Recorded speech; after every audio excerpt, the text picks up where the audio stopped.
আমাৰ অসমত এজন ৰজা ওলাইছে, তেওঁৰ নাম হিমন্ত বিশ্ব শৰ্মা। তেওঁ ৰজা হৈ অসমৰ দৰিদ্ৰ জনগণৰ, অসমৰ ভূমিহীন মানুহবিলাকৰ, দুখীয়া মানুহবিলাকৰ, যাৰ নিজৰ নামত মাটি নাই, সেই মানুহবিলাকৰ ভূন্দাধিকাৰ কৰ্তন কৰিব কৈছে। অসমৰ মুখ্যমন্ত্ৰীয়ে এটা সাংঘাতিক ধৰণৰ অসাংবিধানিক কথা কৈছে, আৰু এই কথাটো কোৱাৰ কাৰণে অসমৰ মুখ্যমন্ত্ৰী আচলতে মুখ্যমন্ত্ৰী পদৰ পৰা খেদা খাব লাগে। লেণ্ড জেহাদ যদি অসমত কোনোবাই কৰিছে, তেতিয়াহ'লে সেইটো কৰিছে অসমৰ মুখ্যমন্ত্ৰী আৰু মুখ্যমন্ত্ৰীৰ পৰিয়ালে, অসমৰ মন্ত্ৰী আৰু মন্ত্ৰীবিলাকৰ পৰিয়ালে। অসমৰ মাটি আদানী, আম্বানী আৰু ৰামদেৱক দিবৰ কাৰণে তেখেতসকলে চাৰিওফালে উচ্ছেদ কৰি আছে। মই মুখ্যমন্ত্ৰী ডাঙৰীয়াক সকীয়াই দিছোঁ, আপুনি এনেকুৱা ধৰণৰ ২ নম্বৰী কথা কৈ থাকি অসমখনক আপুনি ভাগ ভাগ কৰি শেষ কৰি নাপেলাব। তেখেতে লেণ্ড জেহাদ শব্দটো ব্যৱহাৰ কৰিছে। লেণ্ড জেহাদ যদি অসমত কোনোবাই কৰিছে, তেতিয়াহ'লে সেইটো কৰিছে অসমৰ মুখ্যমন্ত্ৰী আৰু মুখ্যমন্ত্ৰীৰ পৰিয়ালে, অসমৰ মন্ত্ৰী আৰু মন্ত্ৰীবিলাকৰ পৰিয়ালে।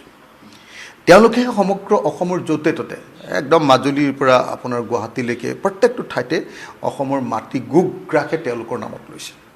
লেণ্ড জেহাদ যদি কৰিছে, তেতিয়াহ'লে হিমন্ত বিশ্ব শৰ্মা চৰকাৰখনে লেণ্ড জেহাদ কৰিছে যে অসমৰ মাটি 1 টকাত জাগিৰোডৰ নিচিনা চিটিৰ মাটি আপোনাৰ 1 টকাত বিঘাত আপোনাৰ টাটা কোম্পানীক দি দিছে।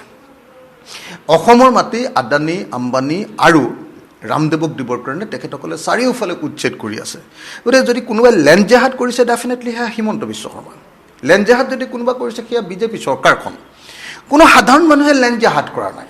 তেখেতে 2026 চনৰ নিৰ্বাচনক টাৰ্গেট কৰি, লক্ষ্য কৰি, তেওঁলোকৰ অৱস্থা বেয়া হ'ব বুলি ভাবি হিন্দু আৰু মুছলমানৰ মাজত এটা সাংঘাতিক ধৰণৰ উত্তেজনা বিয়পাই দিয়ে। মুছলমানক আক্ৰমণ কৰিলে হিন্দু মানুহবিলাকে ভোট দিব, সংখ্যালঘুক আক্ৰমণ কৰি দিলে সংখ্যাগুৰুৱে ভোট দিব বিজেপি।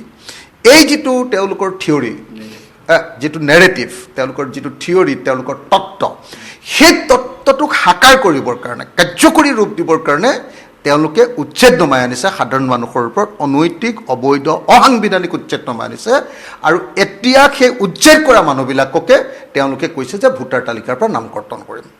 ছাপ'জ আজি লখিমপুৰত উচ্ছেদ কৰা মানুহবিলাকৰ ভোটাৰ তালিকাৰ পৰা নাম কৰ্তন কৰিলে, তেতিয়াহ'লে মুখ্যমন্ত্ৰীয়ে কৈছিলে যে লখিমপুৰত বাংলাদেশীৰ ঘৰ উচ্ছেদ কৰিছে। কিন্তু মই নিজে গৈ দেখিলোঁ যে লখিমপুৰত মিয়া মানুহ, যাক তেওঁলোকে বাংলাদেশী বুলি কৈ থাকে, অভিবাসী মুছলমান মানুহৰ 72টা ঘৰ উচ্ছেদ কৰিছে। 72টা ঘৰ উচ্ছেদ কৰিছে। কিন্তু একেটা সময়তে আমি দেখিলোঁ যে গড়িয়া, মানে অসমৰ তেওঁলোকে নিজে বিজেপি চৰকাৰে যে চাৰ্টিফিকেট দিছিলে যে থলুৱা বুলি, খিলঞ্জীয়া চাৰ্টিফিকেট দিছিলে, তেওঁলোকৰ ঘৰ ভাঙিলে আকৌ 60টা। আকৌ আমি দেখিলোঁ যে আদিবাসী চাহ জনগোষ্ঠীৰ লোকৰ ঘৰ ভাঙিলে 20টা। আদিবাসী চাহ জনগোষ্ঠীৰ লোকৰ ঘৰ ভাঙি দিলে 20টা। 60টা যোগ 20টা 80টা হ'লেই আমাৰ খিলঞ্জীয়া মানুহৰ ঘৰে 80টা হৈ গ'ল। আহোম মানুহৰ ঘৰ ভাঙি দিলে 4টা, 84টা। অনুসূচিত জাতিৰ মানুহ এজনৰ ঘৰ ভাঙি দিলে 85টা, আৰু এজন তালুকদাৰ লিখা কলিতা মানুহ এজনৰ ঘৰ ভাঙি দিলে 86টা। তেতিয়াহ'লে যদি 86টা ঘৰ আমাৰ অসমীয়া খিলঞ্জীয়া মানুহৰ ভাঙিলে, আৰু 72টা ঘৰ মিয়া মানুহৰ ঘৰ ভাঙিলে, তেওঁলোকো আকৌ 51 চনৰ মোক সেইদিনা লিগেচি ডাটা দেখুৱাই আছে তেওঁলোকেও, তো যদি 81টা আপোনাৰ 86টা আপোনাৰ খিলঞ্জীয়া মানুহৰ ঘৰ ভাঙিলে, আৰু 72টা আপোনাৰ মিয়া মানুহৰ ঘৰ ভাঙিলে। আৰু এতিয়া যদি সেই 86জন পৰিয়ালৰ নাম ভোটাৰ তালিকাৰ পৰা কৰ্তন কৰি দিয়ে, আৰু 72জনৰ নামো কৰ্তন কৰি দিয়ে, তেতিয়াহ'লে আমাৰ খিলঞ্জীয়াৰ নামেচোন বেছিকৈ কৰ্তন যাব। আৰু আজি গোৱালপাৰাত যিবিলাক উচ্ছেদ কৰিছে, এইবোৰ দেশী মানুহৰ ওপৰত কৰিছে। ধুবুৰী বিলাচীপাৰাত যিটো উচ্ছেদ কৰিছে, দেশী মানুহক তেওঁলোকে খিলঞ্জীয়াৰ চাৰ্টিফিকেট দিছে। দেশী মানুহ দেই, দেশী বুলি কয় যে, গড়িয়া, মৰিয়া, দেশী, জোলা, এইবিলাকক খিলঞ্জীয়া চাৰ্টিফিকেট দিয়া নাই জানো? দেশী মানুহক উচ্ছেদ কৰিছে। এতিয়া সেই মানুহবিলাকৰ নাম ভোটাৰ তালিকাৰ পৰা কৰ্তন কৰি দিলে, তাৰ অৰ্থটো হ'ব যে অসমত ভূমিহীন মানুহে ভোট দিব নোৱাৰে, অসমত দুখীয়া মানুহে ভোট দিব নোৱাৰে। আমাৰ অসমত এজন ৰজা ওলাইছে, তেওঁৰ নাম হিমন্ত বিশ্ব শৰ্মা। তেওঁ ৰজা হৈ অসমৰ দৰিদ্ৰ জনগণৰ, অসমৰ ভূমিহীন মানুহবিলাকৰ, দুখীয়া মানুহবিলাকৰ, যাৰ নিজৰ নামত মাটি নাই, সেই মানুহবিলাকৰ ভূন্দাধিকাৰ কৰ্তন কৰিব কৈছে। তেতিয়াহ'লে অসমৰ লাখ লাখ জনজাতি ভূমিপুত্ৰ আছে, যিবিলাকৰ মাটিৰ পট্টা নাই। লাখ লাখ কাৰ্বি, বড়ো, মিচিং, ৰাভা, তিৱা, দেউৰী, এই মানুহবিলাকৰ তাৰমানে তেতিয়াহ'লে আজি সোণোৱাল কছাৰী, এই মানুহবিলাকৰ তেতিয়াহ'লে ভোটাধিকাৰ কৰ্তন কৰা হ'ব নেকি? যাৰ মাটিৰ পট্টা নাই, যি চৰকাৰী মাটিত বসবাস কৰি আছে, তেওঁলোকৰ ভোটাধিকাৰ কৰ্তন কৰা হ'ব নেকি?